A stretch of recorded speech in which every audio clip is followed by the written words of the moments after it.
यस्तै हुन्छ बोला बोला के बोल्ने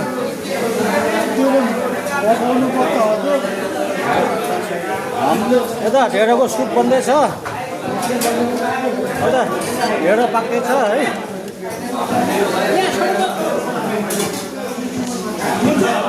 ढेँडोमा मस्काउँछ कोही यता हेर न ढेँडो मस्काउ राम्ररी मजाले जोडले अलि नरम हुनु पऱ्यो ढेँडोको खानेमा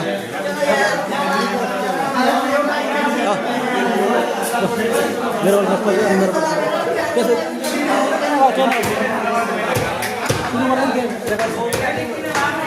यसरी हो मस्काउने बिस्तारै माथिको नाइ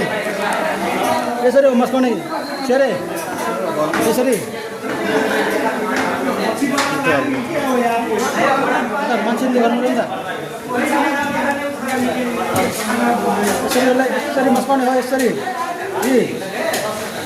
मस्काउने जान्दैन कसरी हो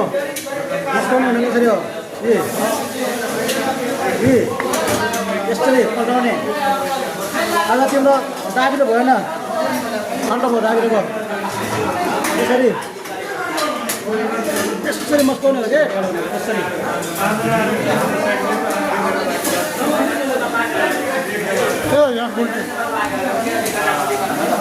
ठुलो ठुलो साह्रो भयो बस